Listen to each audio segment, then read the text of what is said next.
For those of you who are keeping tabs of what the calendar is, we're approaching the Eagle Creek event, which is in September. And you'll be receiving an email sometime soon requesting volunteer times. If you're interested in volunteering, please volunteer. And also, if you are indeed a member and want to perform, there'll be slots available for those as well. So, without further ado, I don't really have anything else to say at this point. Mandolindy.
A song called Rataplan, which actually describes the sound of the beat of a drum. It was written by Johann B. Koch, specifically for Mandolin Orchestra, in the very early 1900s. And since we are a small mandolin orchestra, I wanted to tell you a little bit about what a mandolin orchestra is and the history of it, just really quickly. So in the late 1800s, 1880s, 1890s, a group of musicians who were college age came over from Spain, and they were loosely translated as the Spanish students. Right, so the Spanish students were touring and playing music, most notably in New York and Boston areas, and people loved it. They were really excited. It was upbeat, it had harmonies, it was just a different sound. People were really enthralled by it. But what they mistook was they thought they were playing mandolins, and they weren't. They were playing an instrument called a bandurria. But people thought they were mandolins, and the newspapers reported that they were mandolins. So it started this mandolin craze, and people started forming these mandolin clubs in the 1890s around where people had mandolins they were playing. Well, Orville Gibson, and yes, that is Gibson, the Gibson Instrument Company, right? Orville Gibson, at that point, realized that mandolins were kind of hard to hold. They were the Neapolitan bullback. Sometimes people called it tater bug, mandolins, and they weren't very loud. And so what he did was he applied the principles of violin construction to the mandolin, flattened the mandolin with an arch top and an arch back, and you can see what a modern mandolin looks like. You see what Dave and Rob are playing there, right? So that's what he created. He patented that. Some folks bought it from him and formed the Gibson Mandolin and Guitar Company. And then what happened next is really interesting, although nobody knows exactly who did it. And that is that somebody said, you know what, The mandolin is tuned like a violin, right? So why don't we make a little bigger one, tune it like a viola and call it a mandola, right? And then, well, you know what, why don't we make a bigger one yet and tune it like a cello and call it a mandocello, okay? And so then you've got the sounds of the violin, viola, and cello in a plucked string equivalent. The octave mandolin came later. May or may not talk about that later. And then there's, you could add a bass and maybe a guitar, to the sound. So what Gibson did at that point was, I think it was brilliant. What they did was they hired teachers to go out around the country, and these teachers would go into areas, and the teacher would sell you an instrument, a Gibson, right? Sell you the music, and teach you how to play it. And so they formed all these mandolin orchestras around the country. And that mandolin orchestra craze lasted into the early 1920s, so for about 20 years. And there are some mandolin orchestras formed then that are still around today, like the one in Milwaukee, for instance. We're not one of them. No, we're not one of them. So anyway, that was, at the end of World War I, the banjo taste changed, banjo became a more popular instrument, things moved on. And I won't even get into Bowman Rowan bluegrass in the mandolin, although I'd be able to talk with you about it if you want to. I don't have time to do it today. So that's back at the beginning of the century. Coming up forward in time, in the late 1980s, there was a group that formed the Louisville Mandolin Orchestra. They're very good, they're still around, they're still playing. And there was a fellow named John Gooden, who was born in Clarksville, Indiana, who unfortunately passed away at age 74 years ago. But John Gooden helped form the orchestra, and he wrote a lot of compositions for it. They recorded an entire CD of his compositions titled "It's All Gooden," of John Gooden's music, and we really like his music. So this is a more modern piece arranged for mandolin orchestra that John Gooden wrote called "Halfway Home."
of folklore about this next set of music we're gonna play, and I'll mention it quickly. It was written by George Friedrich Handel. So for those of you who like old-time music, this is as old as we get. This was written in 1717. And Handel had fallen out of good graces with the king, which isn't a good thing for a composer back at that time. And so he needed to compose something that the king would like and impress him with it. And he composed this suite of music, and the king was having a party on a barge in the Thames River outside of London. And so Handel hired musicians, hired a barge, and pulled a barge up alongside the king's party barge and played this music for him. And so it's since got the name the water music. So we're gonna play 3 movements from it. These are all fairly short dance movements, and these are all arranged for us by our good friend Steve Kessinger. He does a good job arranging music, and he arranged these for us.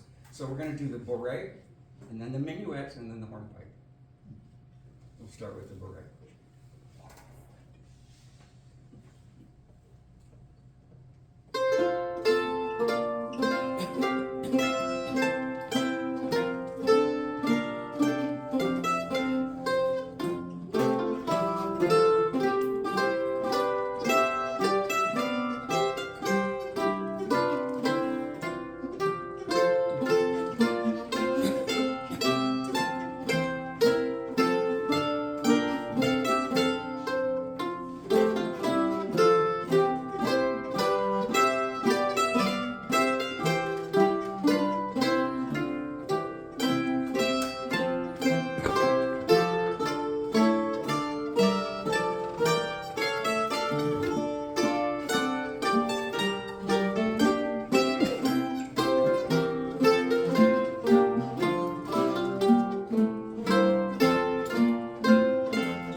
which dates back to the 18th century Italy. And it's often associated with Italian music. And we're going to play a couple of Italian tunes for you. This first one was written in 1880, and it was written to commemorate the opening of the first funicular railway in Italy. So what is a funicular railway? It's a railway, it's two cars that are not powered other than by gravity. Right, so this was at Mount Vesuvius. Right, so you've got a train car at the bottom, you've got a train car at the top. The one at the top gets filled, and the weight pulls the one from the bottom up. And they go like that, right? It's all gravity, and people thought it was the coolest thing in 1880. And so that song was written to commemorate the opening of that at Mount Vesuvius in Italy, that you have all heard, I'm sure, called Funiculi Funicula, and we'll play it for you.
Kessinger.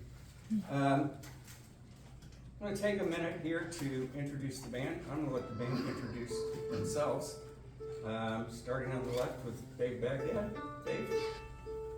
Hello, I'm Dave. Hi, Dave. Hi, Dave. I'm a recovering mandolin player. I play mandolin, guitar, tenor banjo, bass. I have play a lot of Irish music, a lot of sort of wrapped up bluegrass. I'll be doing both this coming week. If anyone's interested, I'll be playing Tuesday at the Irish Session at the Snug in Irvington, and then Friday night at the legendary and historic Melody Inn with the Cousin Brothers. And I'm also the host and producer of the Kitchen Party Kaylee radio program and Rockin' Dave's Roots Roundup, which both air on WACR 88.7 locally. How many episodes? Tonight's episode will be the 555th.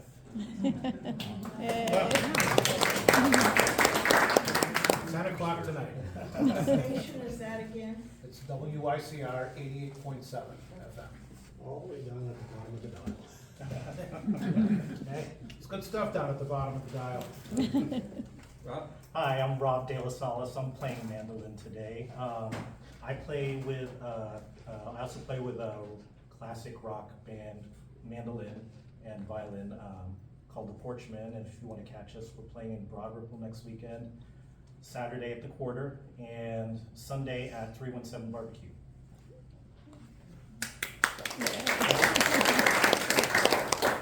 Shawn? Shawn playing mandola. I also have a number of mandolin family instruments that I play at home. I play trombone with the Indianapolis Symphonic Band. We're starting our summer season at Fort Harrison at the end of June. So if it doesn't rain, it's a fun weekend. Do you also play hammer dulcimer? I do. And almost anything with strings? If it's a mandolin family instrument, I'm willing to take it. I thought you had told me you played hammer dulcimer in a church band or something. It's very irregular. Okay, all right. And he also has a mandolin made out of a single malt whiskey barrel. Yes. That's true. That's true. Steve? Steve Kessinger, and I play with the Dulcimer Society with White River Jazz Band, and we're gonna play tomorrow night at apartment, Overlook Apartments. I've never been there. I will be after tomorrow. And I also play with Scandalosity, and we're gonna play at the Mapping Center. Where is John? Is that 2 weeks from today? Saturday. Saturday, No, Sunday. Sunday. I thought it was Sunday. We're gonna play Saturday up at the dunes. Right. So I really enjoy playing anything with strings. Although right now I play banjo, guitar, and bass, as well as the cello, mandocello.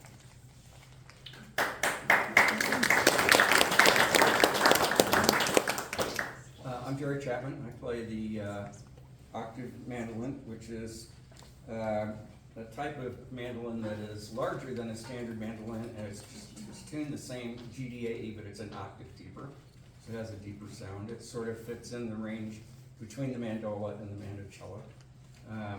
And I also play the mandolin, and I don't play as many places or as many people as these guys, but Steve and I have a duet that we've played at Ohio Valley Gathering the last few years, and we had a trio with James Todd. We played here and some other places for several years. Also had a trio, Steve and Carla Nam and Yes. we played at the year and a half ago. We performed at the Amore Labor Day Weekend Festival, which was a lot of fun. Anyway, I wanted to have the band introduce themselves and tell you a little bit about how versatile they are, and that there are other types of music they play in other places. You can see them if you want. So, Jerry, aren't you the longest tenured member of this group? I am.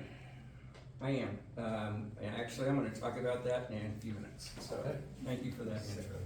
Sorry for stealing your thunder. Yeah, no, you didn't steal it. Okay, so the next piece that we're gonna play is something you've probably heard. If you've ever in the past watched the PBS program Masterpiece Theater, this is the theme for Masterpiece Theater. Or, for the Sesame Street crowd, it's Monsterpiece Theater with Alistair the Cookie Monster. Anyway, the song it's the Rondeau movement from Symphonies and Fanfares for the King's Supper, which was written by Jean-Joseph Bouree in 1729. This is another one that was arranged for us by Alan Richmond. I want to tell you a little bit more about Alan in a few minutes. Ready?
next tune we're gonna play is another one that was arranged for us by Alan Richmond. I wanna tell you a little bit about Alan.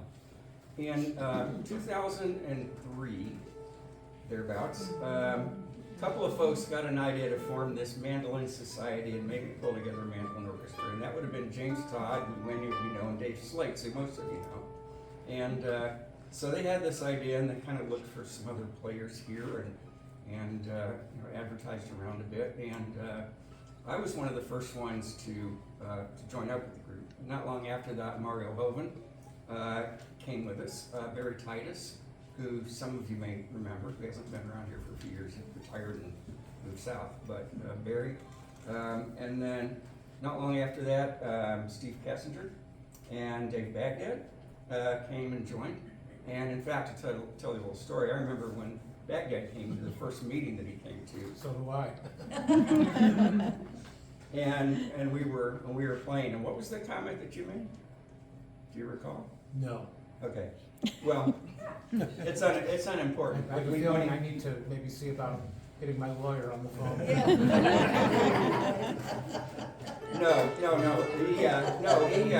He came in. He came in. He listened to us. We played together, but we heard him play as well. And actually, when the meeting was breaking up and he left, James and I turned to each other and said, "That guy's never coming back.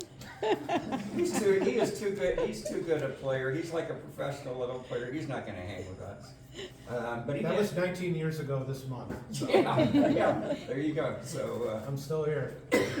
So we got together and we started trying, playing some music, simple things to begin with. One of which I'm going to play in the Cherry Circle if anybody stays. And so a fellow named Alan Richmond heard about us. Alan was trying to pull together a mandolin orchestra in Dayton, Ohio, and he was a music teacher, had a master's degree. He ended up pulling that orchestra together. He was the composer, the arranger, the conductor, and he traveled back and forth from Dayton to Ohio to here for some of our meetings early on, and it made a big difference in us and how we were playing together. A couple of things that I remember, we would play and thought, that was pretty good. And Alan was listening to us and kind of directing. He'd say, "Okay, not bad. Let's try it again on my time." And then the other thing I remember about Alan, one thing I learned from him that I've never forgotten, is how to play a rest in music. It's like, what is that rest? What is a rest? A rest means the music rests. That doesn't mean strings are ringing. It doesn't mean horns are blowing. It means it's silent, right? So you come to the rest, you mute your strings, you have a rest. And if you listen to us, you will hear individual instruments and even the whole group in some arrangements where there is silence, and it's part of the composition. It's part of what makes it sound the way that it does. Anyway, it's a little history of Mandolindy. The next tune we're going to play was arranged by Alan. Alan Richmond, by the way, unfortunately had some health problems. He died in 2017 at age of 51. And the Dayton Mandolin Orchestra is disintegrated. But we still play music that he arranged. He was a great talent. And he arranged this one for us. This is this is a ragtime piece. So around the time mandolin orchestras were getting popular, there was a fellow named Scott Joplin who wrote this unusual music that came to be called ragtime because it was kind of ragged. It wasn't melodic. It was very syncopated. And in 1899, he wrote the. Hang on a second. He wrote the Maple Leaf Rag. Which we're not going to play. But we're going to play one he wrote in 1901 called the Peacherine Rag.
mentioned Italian songs. We have another Italian song for you. This one was written in 1953. It became the vocal version of this. We do only instrumentals. The vocal version of this became Dean Martin's signature song. And what's funny about this song is that everybody knows the first line. And mostly nobody knows any of their lyrics. There are like 6 verses to this song. Everybody knows the first line, and none of the rest of it. So anyway, it's called That's Amore. And we need a little rhythm on this, so Dave's gonna praise us with his guitar skills.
Next song that we're going to do has a little, I think it's a little bit of an interesting history. It's called Mandolin Fanfare. And this song was written by Norman and Nancy Blake, and 2 of my favorite instrumentalists. And they wrote it as a mandolin duet.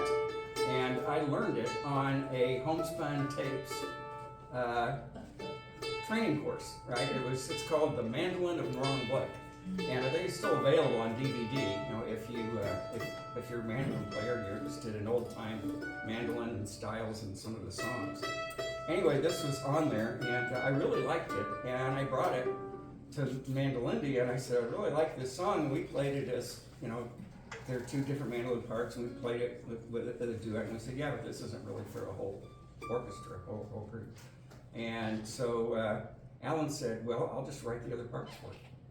And so he did. So he wrote a Dola part, he wrote a cello part, and put it together and to produce this arrangement.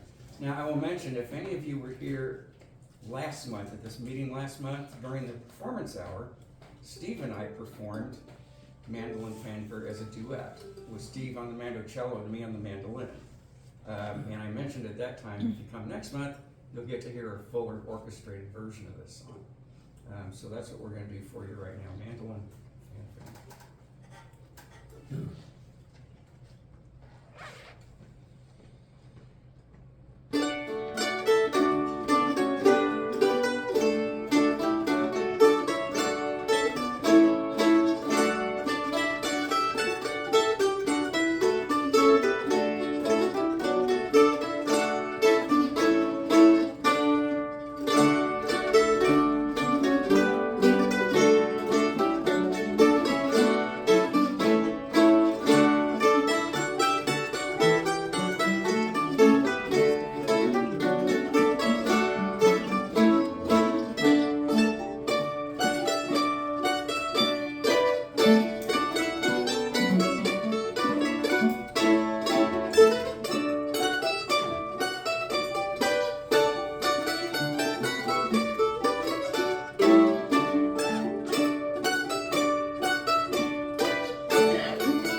was confusing me earlier when I was introducing, I thought I was introducing our second ragtime piece, and it was. Somehow I skipped over it, huh? It's my fault. That would have been way back. Thanks for pointing that out. So I was a little confused when I introduced the ragtime piece, Peacherine Rag. So I was thinking, well, that's the second one that we played. But we didn't remember playing the first one. Somehow the pages were stuck together, and I turned them two at a time, and I completely skipped that one. So thank you for bringing it up. So we're going to play ragtime piece. We talked about ragtime already, being syncopated, and actually in 1900, the most popular ragtime piece was Maple Leaf Rag, which was written by Scott Chapman. 1899, 1900, it was still the most popular ragtime piece, but the second most popular ragtime piece in 1900 was one called Creole Belles, written by J. Bodewalt Lamb in 1900. And this is another one of Alan Richmond's arrangements that we'd like to play for you.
that was the most popular mandolin song in America, second most in 1900. Here was if not the most popular, at least the best known mandolin song in America in 1972, because it was from a film that was hailed by many as a masterpiece called Godfather, right? And so this song is called Speak Softly, Love. It's also known as the theme from The Godfather. And by the way, this is another one that Steve arranged for our group. So thank you for that, Steve. And here we go.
Very kind, very good audience. We appreciate it. We're going to close with a song that a lot of bands close with, including the Dulcimer Society Big Band.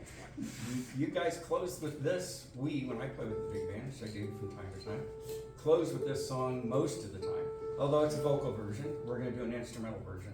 And I think it's a very, in my opinion, for what that's worth, a very, very cool, very well arranged instrumental version, arranged again for mandolin orchestra by Alan Richmond. When the Saints Go Marching In.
see you at Eagle Creek.